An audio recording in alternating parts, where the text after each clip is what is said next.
The big controversy is Miami versus Notre Dame, all right? Because if you look at the rankings right now, of course, you got the top four, which is no surprise whatsoever. You got Ohio State, you got Indiana, you got Georgia and Texas Tech. The question, though, is Notre Dame's at number 10. Then you got BYU at number 11. They'll certainly play themselves in if they win today against Texas Tech. And then Miami as the number 12 seed. And sort of the gripe that Miami fans have is, wait a second. We both finished 10-2, and head-to-head matchup, we beat Notre Dame back in week 1. Now, what Notre Dame fans would say is, yeah, but our 2 losses come to you and come to Texas A&M by combined like 4 points, whereas Miami lost to SMU and to Louisville. So strength of schedule certainly would favor Notre Dame. Head-to-head favors Miami. I'll start with you, Tim. Do you think Miami fans have a legit gripe here? I think they're being kind of screwed in the playoff rankings. So if we're talking basic head-to-head, of course they are, because this is sports, right? At the end of the day, we always talk about who beat who.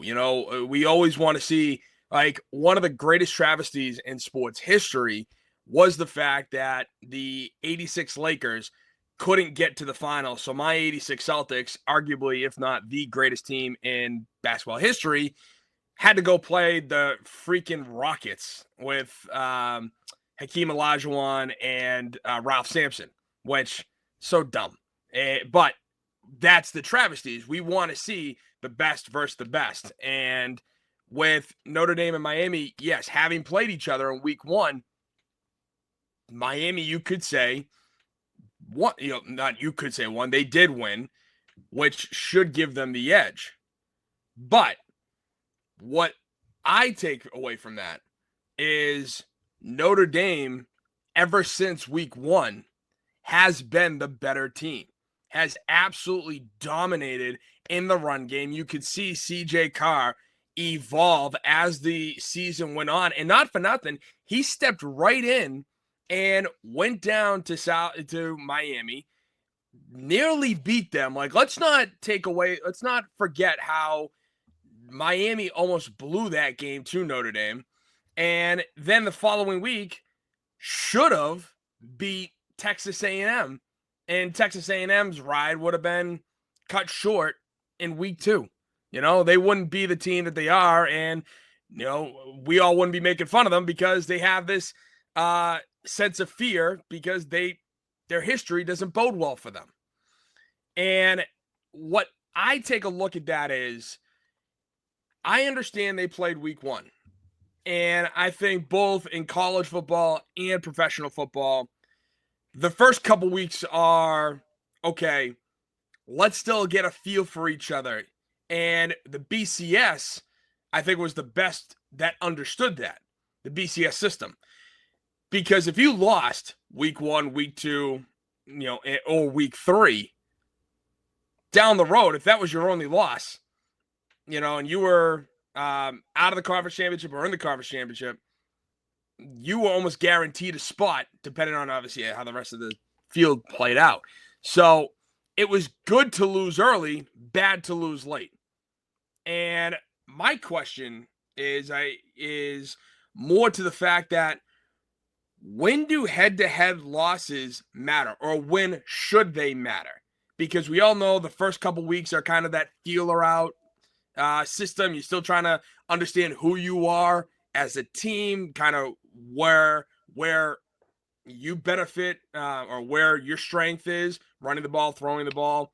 And to me, I don't know. I think kind of right around week 5 is where head-to-head should matter. What do you guys think? Do you think that head-to-head should matter from day 1, or should it matter kind of a little bit later in the week, later in the year? I think you tend to get a feel for that, for really who the good teams are around mid to late October. It feels like around that time of year, we're like, okay, we kind of know who the good teams are. We know who's good, in playoff contention. We know who's maybe kind of fraudulent based on, scheduling or margin of victory and those things of that sort. Supposedly, though, and then I'll pose the question to Arthur, supposedly the sort of head-to-head matchup thing is one of the very first things that the playoff committee does take into consideration. And I think, Mario Cristobal, the head coach of Miami, was talking about, like, if Miami gets left out of the playoff, they will be the first team to be left out after beating one of the playoff teams head-to-head, with both teams having the same record. So it would be kind of a precedent setter to a certain degree, which may not be the best look given that it is now a 12-team playoff as opposed to a 14. But what do you think about the situation, Arthur? Do you think Miami's kind of getting screwed here? Do you think, to Tim's point, do you think the head-to-head should matter more than it does, and when does it matter? It's like a 3-part question. Nah, you definitely did give me a lot there. Break it down. 1, 2, 3. Yeah, I'll start obviously with the first one. I believe that, as Tim said, the head-to-head matchup thing is iffy. It's kind of like when, we in the NBA season, we look at a team for the first few weeks and it's like, oh my goodness. That's why I was like, I told you, when your Golden State Warriors got hot, I'm like, dude, come talk to me in December. Like, let's wait till December. Let's let the first 2 months or whatever ride it out, and let's just wait. I think it's the same thing, right? It's like Tim said, it's a filler game. These things, it's the first game of the season. Are we really going to take it that serious? It's the same thing with Ohio State, Texas, right? Ohio State ends up being Texas by 7 points. Texas, they ended up finishing the year at 9-3. Ohio State is undefeated, right? But you can see how Texas, even though they've had their bumps, Arch Manning has still been able to play well, not consistent, but he's played well. They've been able to win games. I think that at the end of the day, Notre Dame is going to get in. I believe them losing them first 2 and being able to dominate the rest of the season really helps them. Even though, yes, their losses come by a combined of 4 points, Miami's losses come to a combined loss score of 9 points to SMU and Louisville. But I think also it's the inconsistency that we've seen from Carson Beck, who we thought was going to just go there and absolutely be able to inherit. Now, he didn't have everybody that Kim Ward had last year, but he's still a pretty good team. And you thought that he would have been able to inherit that and play a lot better this year. But I believe that the favor should go to Notre Dame, as you said, strength of schedule. As you said, the fact that after they lost to the first 2 games, they've been able to dominate. Jeremiah Love, he's in the Heisman conversation. So have him, not in, that would be kind of wild to do, right? All respect to, again, Miami, but Carson Beck, who I thought was going to be in the Heisman race, he's not there. So you can't just shut out somebody that's going to be potentially in New York winning that Heisman Trophy with Jeremiah Love. As far as the head-to-heads go, we don't. It's kind of like boxing. We don't get the heads-to-heads when we would like. Right? That's a whole different. How I. Yeah. No. It definitely is. I agree. I agree. I'm saying they're rigged, but that's no. For sure. No. For sure. But I'm saying is that, like, okay, with Miami and Notre Dame, will we have really wanted to see that the first game of the season? Ohio State, Texas, is that really the first game of the season that we would like to see? Right, you will want to see that later on, as you said, Tim, probably week 5 when both teams really have their game plan set as far as offense and defense goes. Hopefully everybody is still healthy because it's relatively early in the season, and then you would like to see both of those teams go at each other, right? Rivalry weekend, obviously we always get, the matchups that we want, the teams that we want. But other than that, it's like, dang, when do we really get those matchups that we really want to see that we turn on the TV? Like for me, I'm an Ohio State fan. Right. The fact that we did away with divisions was the dumbest thing we could have done because we didn't get to play IU in the regular season like we typically do. We weren't able to play Oregon this year like we were able to last year. Hell, even being able to play Michigan State before Michigan. That was usually the tradition that we did for years where we played Michigan State before we played the Michigan Wolverines. We're not able to do that anymore. So the things and traditions and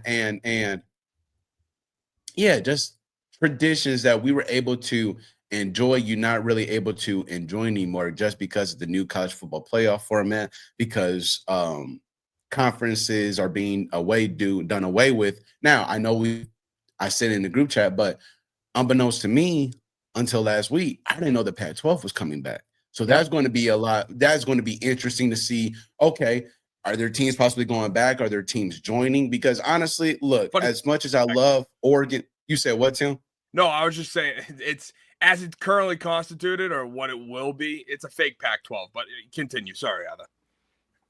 No, definitely. But as far as I'm concerned, as much as I love having Oregon in the Pac-12 and stuff like that, y'all can take out. I mean, in the Big Ten, y'all can take it behind back to the Pac-12. Okay, like honestly, like let's bring the Power 5 back. No, for real. Like let's be honest. Bring the Power 5 back because the Power 4 just absolutely makes no sense, right? Just let everything go back to the way it was, and then you guys figure out how to do this whole college football playoff system a lot better through that point. But those are the first two questions answered.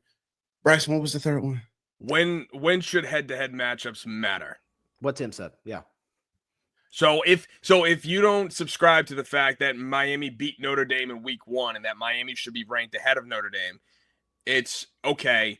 Then when do head-to-head matchups, when should they matter? Obviously, we care about head-to-head when it comes to seeding and all of that. But if we're going to still have Notre Dame ranked ahead of Miami, when should head-to-head matchups truly matter in terms of ranking one above the other?